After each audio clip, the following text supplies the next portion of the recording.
Hey YouTube, I'm going to do a little bike packing. I'm going to put my Topeak pannier bag on a rack, and the last time I did this I used this rack right here, which straps onto your seat stays, but I don't really like it because it puts pressure on the seat stays, and this is a carbon fiber bike, and it also slips down over time until it hits something, or it could slip down and hit the tire. Not my favorite rack. This bike has eyelets for mounting a rack, so I bought the Topeak Explorer disc, which fits 26, 27.5 and 700C wheels and is made for things with disc mounts. However, my bike has disc mounts that are kind of inboard, not on the outside.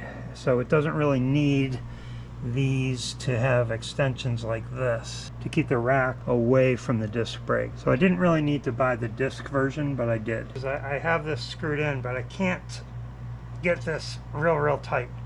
Although right now I want it to wiggle. Okay, now I have the rack mounted there, but here's the problem. Just look how misaligned this is. So if I put this here and bring this up,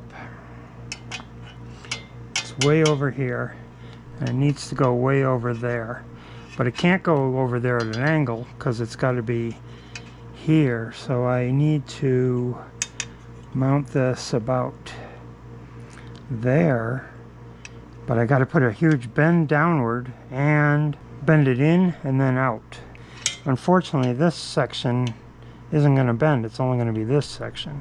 This is definitely not going to bend by hand.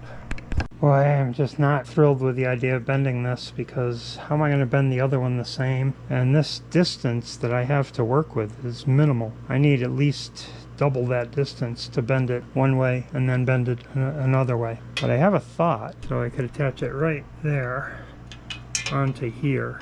Just attach right to there through this. Okay, I went to the hardware store and I got some small hose clamps, and I got some of these things that used to be used to hold the electrical wires. I'm going to try these first because they're rubber coated. Okay, so what I have is a bolt washer, pipe thing, another washer, and the nut. And it's going pretty well, other than the nut keeps spinning. Okay, so that's good. This unfortunately is sticking up, so I'm going to push it down. And it seems to be staying down. I could cut this whole thing off, but I'm not going to. This I'm tightening up. I did put a screw and a washer. Now I'll tighten this up. Oh. This is not long enough to fit in there. So what I'm going to do is this. I'm going to do this. And then turn this with this, hopefully. Okay. So I'm going to give this a test ride on Saturday. And hopefully it'll be good. Okay, I've taken it on 2 trips, about 45 miles and 28 miles, and it held on perfectly. Next week I'm going to go on a 2-day bike packing trip up in Vermont, and pretty psyched to have this system all set up. Thanks for watching.